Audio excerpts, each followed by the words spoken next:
말에는 생명을 살리는 말이 있고 반면에 생명을 죽이는 말이 있습니다. 이 생명을 살리는 말과 죽이는 말이 있는 것을 통해 우리는 말에는 영적인 권세가 있다는 사실을 알 수 있습니다. 단지 말에 영적인 권세가 있다는 사실을 내가 인식하지 못할 뿐인 것이죠. 내가 그동안 무심코 내뱉었던 수많은 그 말들이 생명을 살리는 말이었는지 생명을 죽이는 말이었는지를 깊이 생각해 봐야 합니다. 그래서 오늘 말씀은 이 말의 권세에 대한 주제를 가지고 말씀을 전하려고 합니다. 말은 무엇일까요, 여러분? 말은 사람이 갖고 있는 생각이 언어로 구체화되어 표현되는 것이 말이죠. 저는 국어학 전공자도 아니기 때문에 이 말에 대해서 언어학적으로 오늘 말씀을 전할 생각은 없습니다. 오늘 성경에서 우리에게 말하는 이 말에 대해서 또 우리가 예수를 믿는 사람으로서 어떤 말을 해야 될 것인가라는 논지를 가지고 말씀을 좀 전하려고 합니다. 그 사람이 누구인지를 알려면 그 사람이 주로 많이 사용하는 언어를 보면 알 수 있습니다. 그래서 이 말은 좀 더 구체적으로 말씀을 드리면 첫 번째 말은 그 사람의 인격입니다. 어떤 말을 많이 하느냐를 보면 그 사람의 인격을 알 수 있죠.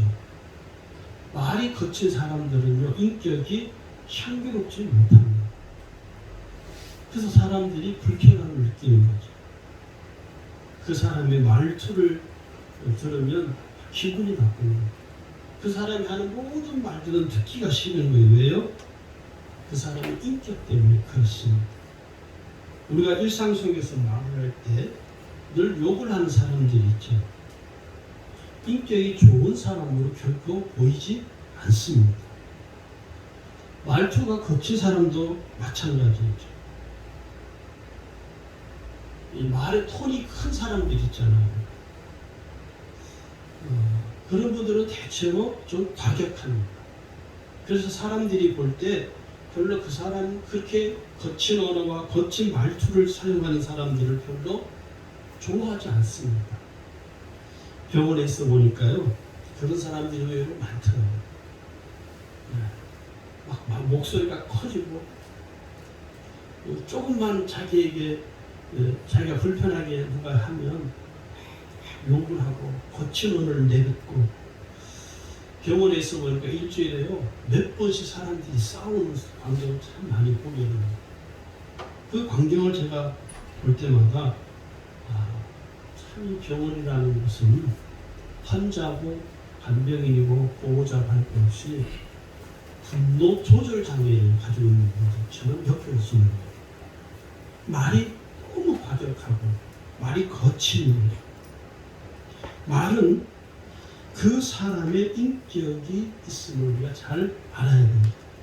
그래서 내가 하는 말이 곧 나의 인격이라는 사실을 여러분 인지하셔야 됩니다. 내가 무의식적으로 내뱉는 그 말이 곧 나의 인격인 것이죠. 오늘 성경은 우리에게 뭐라고 하느냐면 잠언 15장 1절에 보니까요, 유순한 대답은 분노를 쉬게 하여도 과격한 말은 노를 격도하나니. 유순한 말은 상대방으로 하여금 분노를 잠재우고 싶답니다. 그러나 과격한 말은 상대방으로 하여금 분노를 일으킬 수 있다는 것이죠.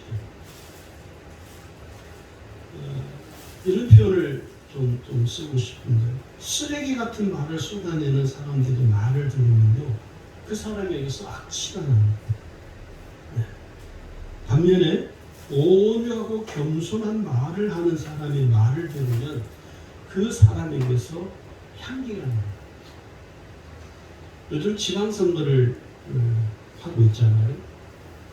악취가 나는 사람이 참 많죠. 저는 그렇게 보여집니다. 야, 저 사람은 참 쓰레기 같은 말을 서슴없이 아무 생각 없이 뱉어내는구나. 과연 저 사람이 지방 의원으로서 자격인가, 지방 단체장으로서 자격을 가진 사람이니까 하는 생각을 하게 됩니다. 그래서 이런 생각을 해봤어요. 향기 나는 언어를 사용하는 훌륭한 인격을 겸비한 사람들이 지방선거에서 좋은 결과가 있었으면 좋겠다. 그게 여당인지 야당인지 중요하지 않다고 저는 생각합니다. 왜? 그 사람들의 말을 보면 그 사람들의 삶을 알 수 있거든요. 두 번째는요, 말은 무엇이냐면 그 사람의 생각입니다. 말은 생각을 통해서 구체화되는 것이죠. 이 말은 생각이 언어로서 구체화되어서 나타나는 것입니다. 생각하지 않고 쏟아내는 말은 없습니다. 우리가 흔히 사람들이 이런 말을 하죠. 야, 말을 할 때 좀 생각 좀 해라. 젊은이들 이런 말 합니다. 저 사람은 무뇌라고, 뇌가 없다는 거예요. 말을 할 때 아무 생각 없이 그냥 툭툭 던져 버린다는 것이죠. 우리가 흔히 말을 할 때는요, 좀 신중을 기해야 됩니다. 왜? 그 말이 곧 나의 생각이기 때문에 그런 것이죠. 모든 사람들이 말을 할 때 좀 더 신중하게 생각하고 말을 한다면 삶이 훨씬 더 즐거울 것이라 저는 그렇게 얘기하죠. 나도 즐겁지만은 다른 사람도 즐겁게 할 수 있을 겁니다. 여러분, 서로 관계가 뒤틀리고 깨어지는 것은요, 말 때문에 생겨나는 경우가 많습니다. 아무런 생각 없이 무심코 내뱉은 내가 쏟아내었던 그 말 한마디가 상대방을 불쾌하게 만드는 거죠. 남편과 아내가 서로 무심코 내뱉은 말 한마디 때문에 서로 관계가 깨어집니다. 그리고 관계가 서운해지죠. 부모와 자녀의 관계도 마찬가지입니다. 부모들이 자녀들에게 실수를 해놓고 잘못했다고 합니까? 안 합니다. 부모들은 그를 왜 부모인데 자식한테 그런 말을 못하냐고 오히려 그 부모가 화를 냅니다. 왜 그럴까요? 생각이 문제가 있습니다. 부모도 자식들에게 말을 실수하면 즉시 사과해야 됩니다. 미안하다고 해야 됩니다. 그래야 관계가 깨어지지 않습니다. 자식들이 부모가 하도 험한 말을 쏟아내니까 더 이상 부모와 대화를 단절하는 거예요. 말해봤자 우리 엄마, 우리 아버지하고 말해봤자 말이 안 통하기 때문에 더 이상 아이들이 말하는 것을 멈춰버리는 것입니다. 우리가 이것을 잘 생각을 해야 합니다. 여러분, 실현을 하는 사람들을 보면요, 생각이 깊지 못한 것을 알 수 있어요. 그래서 늘 미안하다는 말을 늘 반복해서 하는 사람들 있죠.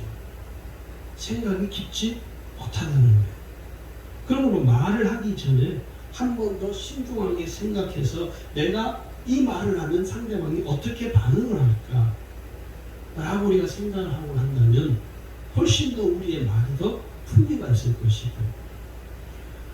여러분, 한 번 내뱉은 말은 다시 추후 담을 수가 없습니다. 미안하다고, 잘못했다고 이미 엎질러진 물은요, 추후 담을 수가 없는 거예요. 말은 그 사람의 생각이기 때문에 그 사람이 어떤 사람인가를 알려면요, 그 사람과 오랫동안 대화를 해보면 금세 알 수 있습니다. 저 같은 목사는 사람들을 많이 상대하다 보니까 사람하고 그 사람이 어떤 생각을 가지고 있는 사람인지를 깊은 대화를 해보면 이 사람의 어떤 생각을 갖고 있구나 하는 것을 거의 대부분은 짐작을 할 수 있습니다. 그래서 우리가 말을 할 때 좀 더 신중을 기해서 말해요. 대통령도 말실수를 많이 하잖아요. 정치인들이 말실수를 참 많이 하거든요. 왜 그러냐면 신중하게 생각하지 못해서 그냥 무심코 자기 감정에 격해서 말을 쏟아냈기 때문에 사람들에게 지탄을 받는 것입니다. 말은 무엇이냐? 세 번째는요, 그 사람의 가치관입니다. 모든 사람은, 저를 비롯해서 모든 사람은요, 자신이 가지고 있는 가치관에 따라서 말을 하게 되어 있습니다. 단지 자기의 가치관이 무엇인지를 모르는 사람조차도요, 그 사람이 가지고 있는 가치관에 따라서 말을 하는 거예요.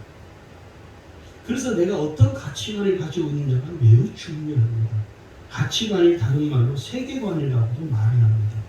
이 세계관, 가치관은 뭐냐? 세상을 바라보는 눈이에요. 세상. 어떤 사람을 바라보는 눈, 어떤 사물을 바라보는 눈, 어떤 사건을 바라보는 눈, 역사를 바라보는 눈, 이걸 우리는 통틀어서 가치관 또는 세계관이라고 합니다.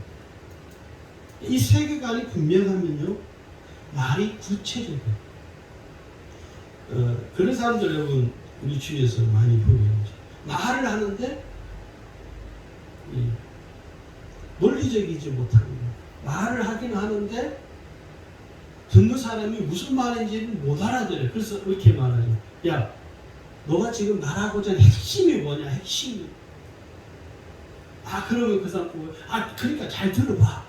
내가 지금 말하려고 하는 것은 하고 또 행설수설하는 말이야. 그게 왜 그러냐면 자기 가치관이 분명하게 정립이 되어 있지 못하기 때문에 말을 행설수설할 수밖에 없는 것입니다.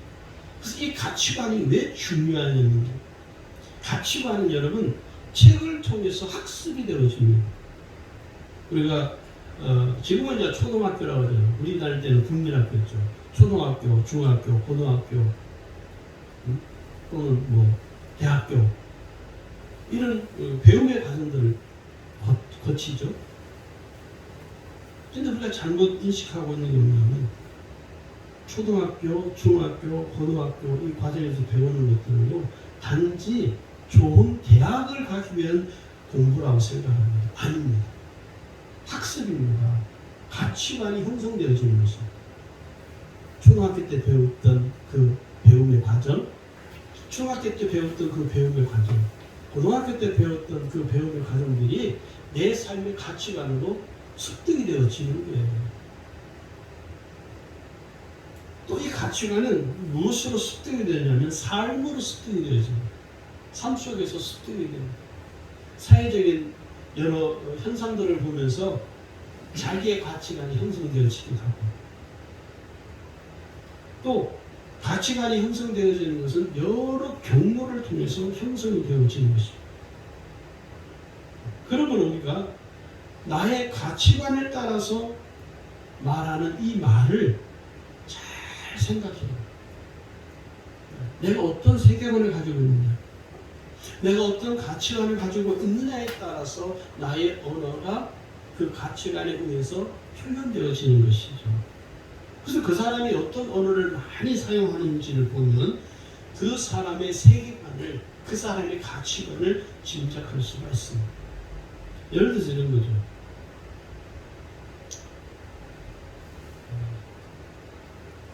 좀 비유가 좀 적절한 비유가 아닐 수도 있겠지만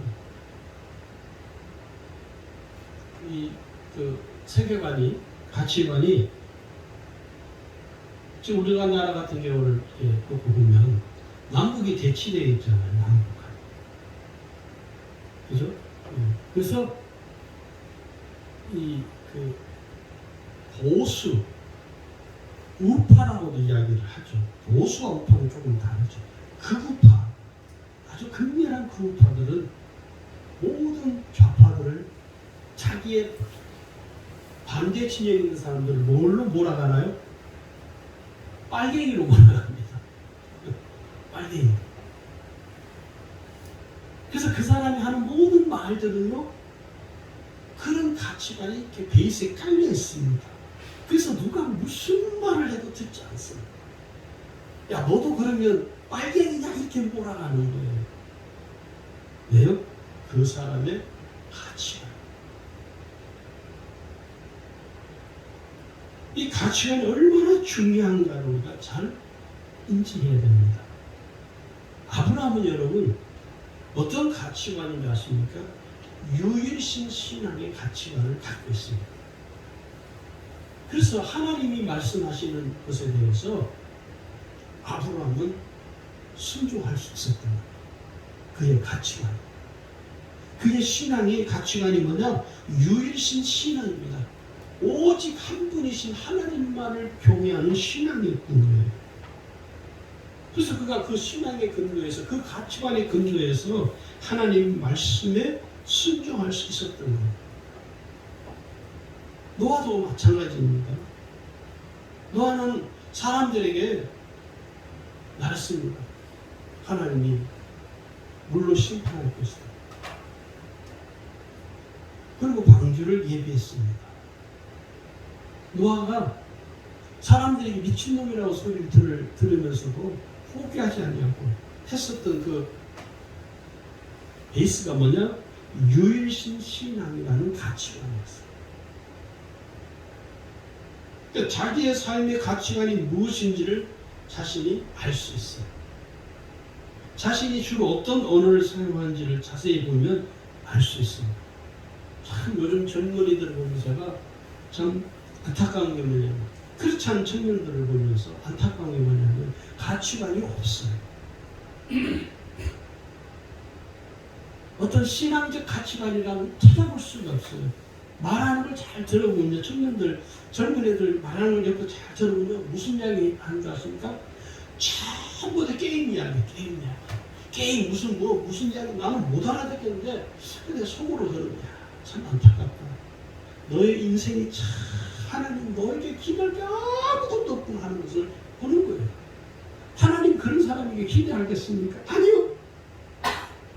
가치관이 세상적 가치관으로 다 견고하게 자리 잡고 있는 청년들이고, 교회 안에서도 하는 이야기는 왜 게임 이야기요. 뭐 어디 가서 뭐 했다, 어디 가서 뭘 먹었다, 뭘 했다. 주로 대화의 내 99%는 다 그 이야기입니다. 어디에서? 교회 안에서 예배드리고 난, 예배를 마치고 난 후에 아이들이, 청년들이 말하는 말을 들으면 전부 그런 이야기죠. 심지어 참 안타까운 거예요.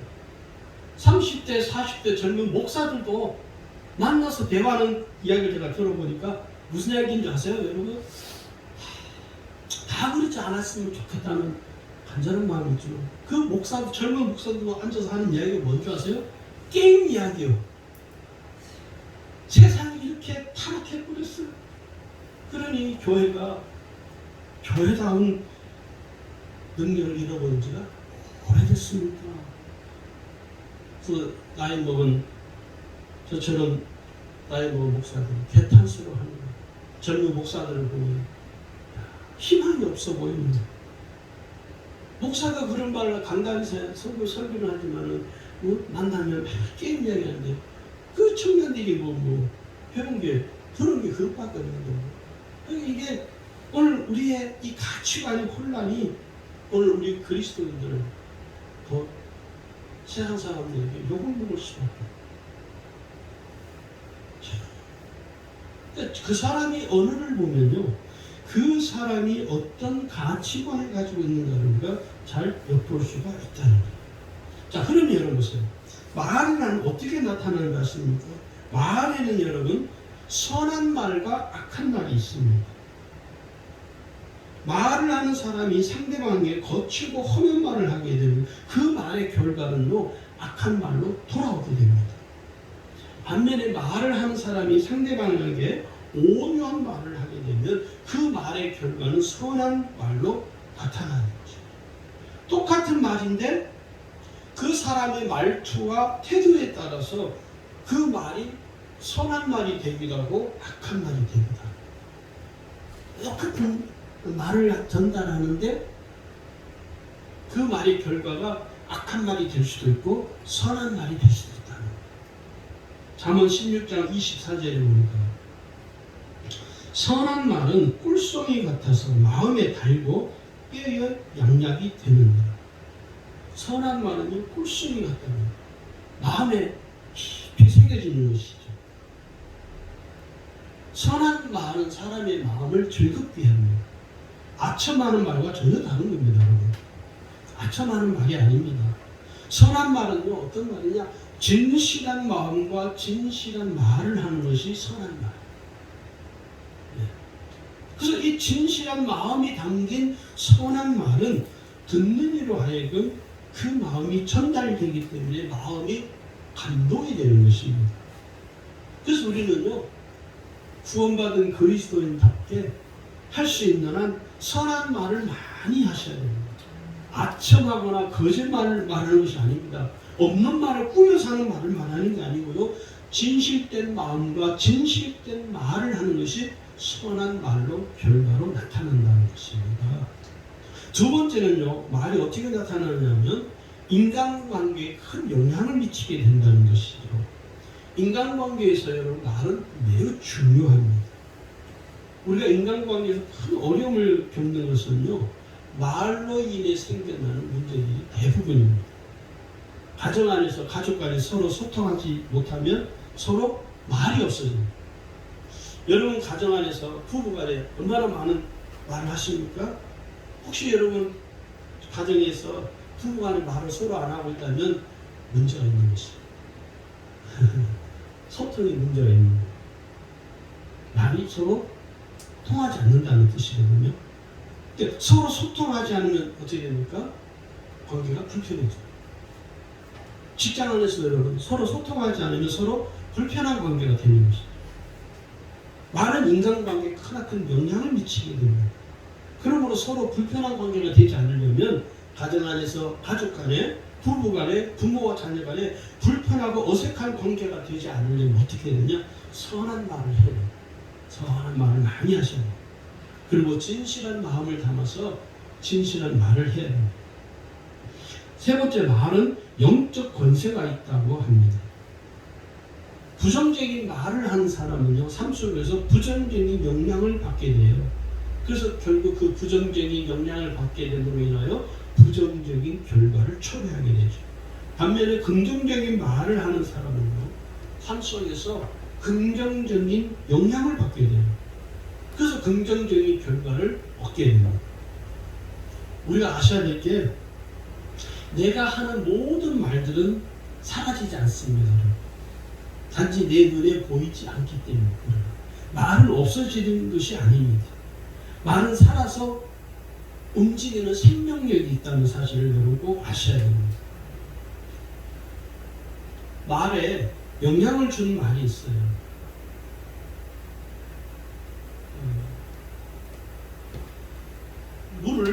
컵에다 물을 담아놓고 한쪽에는 좋은 말을 하는 거예요. 그 한쪽에 있는 물에는 아주 악한 말을, 나쁜 말을 하는 거예요. 근데 그 결과가 어떻게 되는지 아십니까?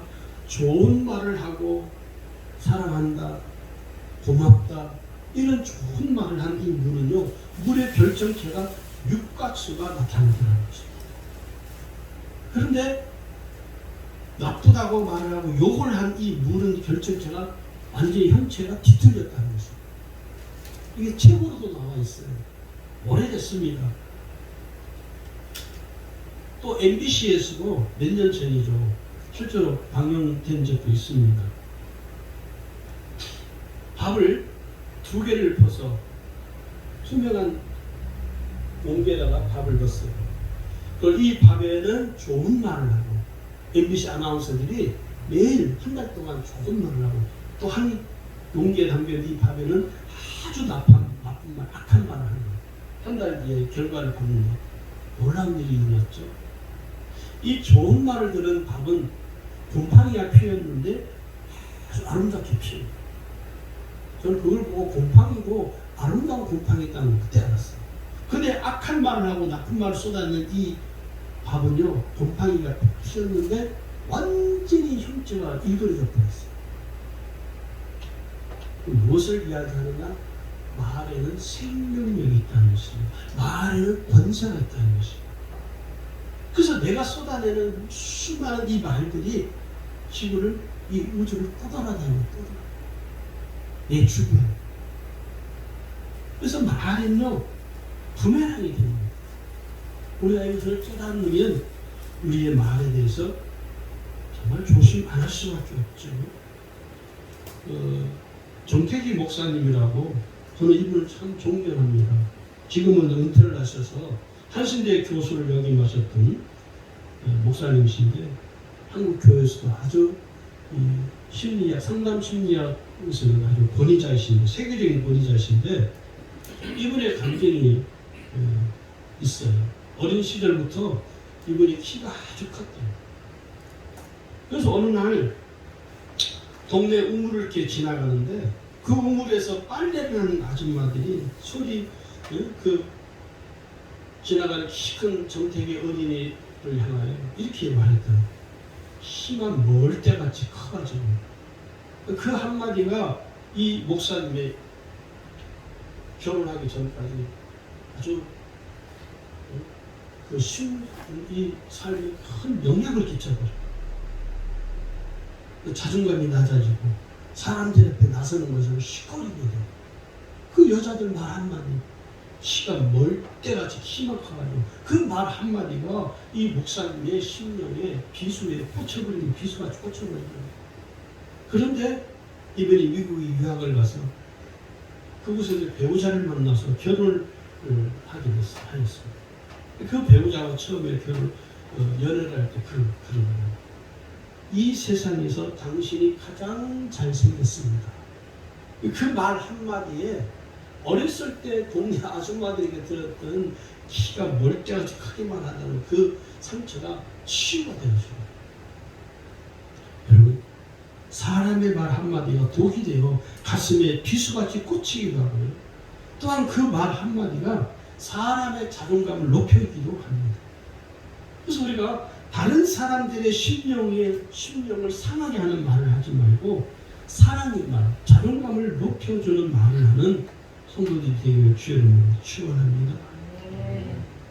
오늘 우리가 구원받은 성도로서 그러면 어떻게 말을 해야 되나? 구원받은 그리스도인답게 내가 말을 할 때 어떤 말을 해야 되나 하는 우리가 좀 생각해 보려고 합니다. 우리가 말하는 모든 말에 대해서 여러분 이 질문을 가지고 하면 좋을 것 같아요. 예수님이시라면 어떻게 말씀하실까? 내가 지금 이 말을 상대방이 하고 싶은데 예수님이라면 상대방에게, 내가 말하고자 하는 이 사람에게 어떻게 말씀을 하실까, 말하실까 라고 생각하고 말을 한다면 우리의 말이 훨씬 더 품위가 있을 거라고 저는 확신합니다. 자, 그러면 오늘 구원받은 그리스도인으로서 내가 어떻게 말을 해야 되냐? 첫 번째, 말씀의 결론이기도 합니다. 하나님 앞에서 말하는 것처럼 말을 해요. 하나님 앞에서 말하는 거죠. 하나님 앞에서 말과 사람 앞에서 말이 전혀 다르면 안 됩니다. 사람 앞에서 하든 하나님 앞에서 하든 말이 동일해요.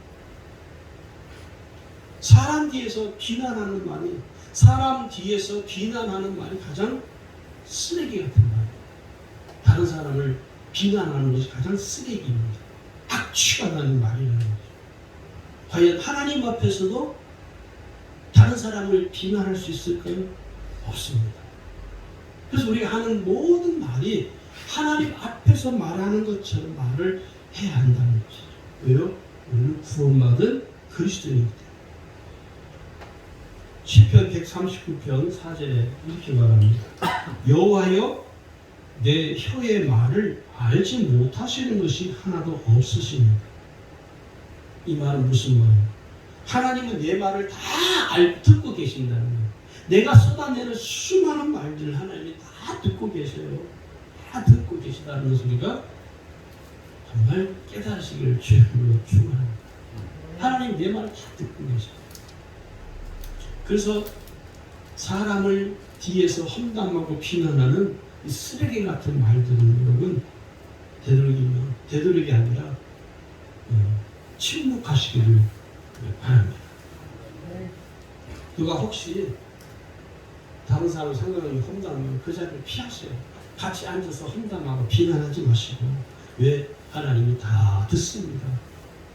내가 남을 험담하면요, 다른 사람도 나를 험담하게 되고 있습니다. 그게 뭐예요? 내가 한 모든 말이 부메랑에 대해서 내 삶으로 돌아오게 되어 있다는 것을 우리가 깨달아야 됩니다. 말은 없어지는 게 아니죠. 알아야 돼요. 두 번째, 생명을 살리는 선한 말을 해야 합니다.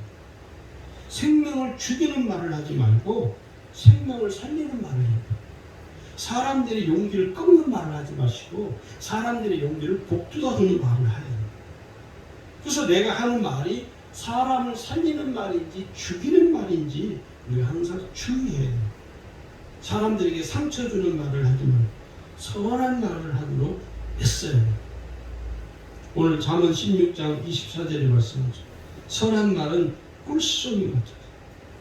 마음에 달고 뼈에 양약이 된다고 말씀하죠. 네 번째는요. 세 번째는 온유한 언어를 사용해야 합니다. 온유한 말을 하면요. 사람의 마음을 얻습니다. 왜? 그 사람으로 하여금 마음의 평안을 주기 때문에. 온유한 말은요. 사람의 마음을 평안하게 해요. 그래서 사람의 마음을 얻게 됩니다. 온유한 언어를 많이 사용하도록 해야 됩니다. 교만한 사람은요. 교만한 언어를 사용해요. 알겠지? 이렇게 하는 거야. 알았지? 알았어? 이게 뭐야? 교만했어요. 대부분요. 어른이라고 자기보다 나이 어리면 말 막 하죠. 사람들. 특히 우리나라 사람들. 말을 막 합니다. 왜 그래? 교만했어요. 부모들이 자식들에게 어떻게 말을 막 해버려요. 야, 아빠가 이렇게 하라는데 안 할 거야? 뭐죠? 교만했어요.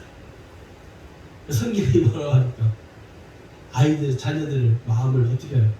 격동하지 말라고. 네. 그 아이들의 마음을, 자녀들의 마음을 막 격동시키는 언어를 부모들이 막 던져버리거든요. 왜 그래요? 온유하심이 없어서 교만했어요. 그래서 교만한 자의 입에서 나오는 말은 사람의 마음에 상처를 남깁니다. 흠집을 내버리는 것이죠. 그래서 자녀들의 마음에 흠집을 내기 때문에 자녀들이 그 아버지를 싫어하는 거예요. 반면에 온유하고 겸손한 자의 입에서 나오는 말은 사람의 마음을 즐겁게 합니다. 교만한 자의 언어는 진실하지 못하고 거짓되지만 온유하고 겸손한 자의 언어는 진실한 마음을 갖고 있습니다. 내가 하는 말이 사람의 기분을, 마음에 상처를 내고 흠집을 내고 있다면 우리는 하나님 앞에 회개하셔야 돼요. 내가 하는 말들이 얼마나 많은 사람들에게 상처에 흠집을 내고 살아왔는가. 우리 그것을 잘 헤아릴 수 있어요. 그 다음에 네 번째는 은혜를 끼치는 말을 해야 됩니다. 은혜를 끼치는 말. 은혜를 끼치는 말은 선한 말이 되지만은 상처를 주거나 시험에 들게 하는 말은 악한 말이 됩니다. 그래서 우리는 그리스도인들은 사람들에게 선한 말을 해야 돼요. 은혜를 끼치는 선한 말을 하도록 힘쓰셔야 됩니다. 은혜를 끼치셔야 돼요. 어려움을 당한 성도가 있습니다. 그러면 집사님 힘내세요. 하나님 함께 하십니다. 하나님 도와주시고 제가 집사님 위해서 기도하겠습니다. 이렇게 말해야 돼요. 대부분 성도가 집사님 그 봐. 새벽에도 나오라고 했잖아. 그 봐. 주일 예배 잘 참석하라고 그랬잖아. 그 봐. 수요일 예배 왜 참석 안 하는 거야? 왜 속회 예배 안 나오는 거야? 이러고 막 공격을 하죠. 그 뭡니까? 악한 말. 은혜를 끼치는 말이에요. 그거 본인이 다 알아요. 예? 본인이 어려움을 당한 이유를 본인이 더 잘 압니다. 옆에서 가르치려고 하지 마세요. 우리는 자꾸 가르치려고 하거든요. 예. 목사인 저도 참 절제하고 하는 거예요. 성도들을 자꾸 가르치려고. 목사들. 예. 자꾸 가르치려고. 다 알거든요. 예. 지적 안 해도 다 알아요, 본인들이. 그런데 우리는 자꾸 가르치려고. 부모가 자식들 어떻게 해요? 가르치려고 해요. 네, 그럴 줄 알았어. 사람이 그런 말을 많이 하는 사람도 있죠. 우리 자신이 그렇잖아요. 이런 말 많이 하죠, 여러분이. 네, 그럴 줄 알았어. 제일 나쁜 사람. 네, 제일 나쁜 사람. 네, 그럴 줄 알았어. 그럴 줄 알았으면 미리 이야기 좀 해주지. 뭘 그럴 줄 알아. 우리나라 사람들은 입에 그냥 그냥 정말 나는 자기 자식이 보면 야, 너 그럴 줄 알았다. 엄마가 너 그럴 줄 알고 있었다. 뭐 미리 이야기를 해줘야지. 미리 자기 자식 그럴 줄 알았어. 남이 그렇게 될 줄 알았어. 미리 이야기해줘. 다 무슨 말이니까 은혜를 끼치지 못하는 말이 되어버린 것이죠. 오늘 여기 여러분 에베소 4장 29절에 자 한번 찾아보세요. 에베소 4장 29절을 보니까 오늘 우리에게 이렇게 권고합니다. 무릇 더러운 말은 너희 입 밖에도 내지 말고 오직 덕을 세우는 데 소용되는 대로 선한 말을 하여 듣는 자들에게 은혜를 끼치게 하라. 더러운 말 입 밖에 내지 말라는 거예요. 마음에 마음에서 없애라는 거예요. 자기 마음에서 없애라는 거예요. 그러면서 뭐랍니까? 오직 뭐예요? 덕을 세우는데 소용되는 대로 무슨 말을? 선한 말을 해요. 듣는 자들에게 뭐 하라고요? 은혜를 끼치게 하라는 거예요. 할렐루야. 이게 오늘 우리가 그리스도인들이 해야 할 말입니다. 그 다음에 다섯 번째는 정직한 말을 해야 됩니다. 정직한 말은 사람을 얻을 수 있습니다. 정직한 말은 사람들로부터 신뢰를 얻게 되기 때문에 사람을 얻게 돼요. 그래서 사람은 누굴 좋아하느냐? 정직한 사람을 좋아합니다. 거짓말과 온갖 술술 잔머리 장꾀를 부리는 사람은요, 사람들이 좋아하지 않습니다. 다른 사람들이 잘 알아요. 내가 잔꾀를 부리고 술술을 부리는 사람인지 아닌지를요, 자기만 모를 뿐이에요. 다른 사람은 다 알아요. 사람들은 말만 그 사람 말도 말할 가치가 없다는 것이죠. 전에 오래전입니다. 신학교 졸업하고 전도사 생활할 때인데 어떤 목사님께서 저를 물어보더라고요. 박전사 그 전도사 어때? 제가 뭐라고 어떻게 말을 못하겠고, 그래서 목사님 제가 별로 말을 할 가치가 없습니다. 아 그래?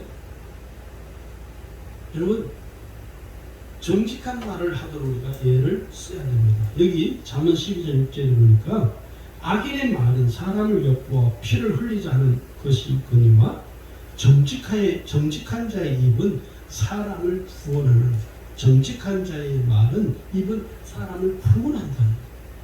마지막으로 우리가 사랑의 언어를 많이 사용해야 됩니다. 구원받은 우리 그리스도인들은요, 할 수 있는 한 사랑의 언어를 쓰셔야 돼요. 사랑의 언어가 뭡니까? 이런 거예요. 사랑합니다. 감사합니다. 미안합니다. 수고하셨습니다. 용서합니다. 축복합니다. 제가 병원에 있어 보니까요,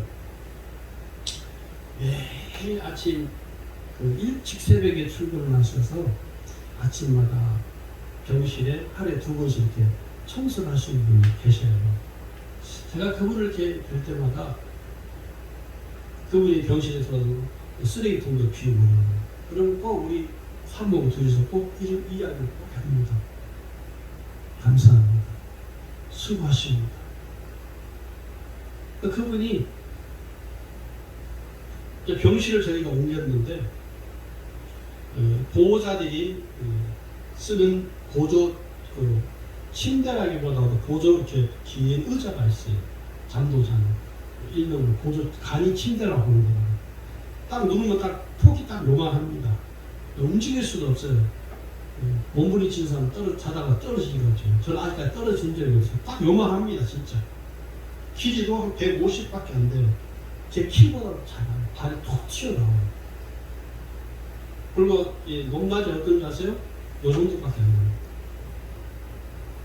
하니까 병실을 옮겨서 1인실 있다가 그 5인실로 갔는데 깜깜하더라. 누구한테는 하소연 할 수도 없고 있는데 청소하시는 그분이 이렇게 오셔서 보고는 아이고 의자 이렇게 저기에 의자 이렇게 높이가 환자 침대 높이 정도는 의자가 있다고 내가 그걸 갖다 써. 그렇게 했다고 하는 걸 하고 간호사님들 주인이 있기는 있는데 아직 안 쓰고 있어서 그냥 내가 안 한다고. 그러고 이제 말았거든요. 그리고 저희 사모님 이제 데리고 이제 재활치료 끝나고 올라오니까 그분이 그 가르친 대로 거기서 하다는 거예요. 그래서 너무너무 고맙더라고요. 그래가지고 저희 그 병실에 이제 저희 처제들이 단체로 와가지고 지난주에 몰려가가지고 반찬도 막 잔뜩 해오고 먹을 것도 잔뜩 갖고 와가지고 그 돼지비리 여자 있어가지고 그분이 좀 건네주면서 너무 고맙다고 감사하다고. 그 병실에 이렇게 그분이 청소하러 올 때마다 저희 집사람 저희 사모 둘이 꼭 그 이야기 고맙습니다. 수고하십니다. 우리가 사랑의 언어를 많이 써야 돼요. 그 사람이 믿는 사람인지 있냐 아니냐는 중요한 게 아니에요. 그 사람이 설령 믿지 않는 사람일지라도 그 사람에게 우리가 사랑의 언어를 많이 하도록 해야 돼요. 할렐루야. 왜요? 그 말이 내게 다시 부메랑이 되어서 돌아온다는 사실을 인지하시기를 주님으로 축원합니다.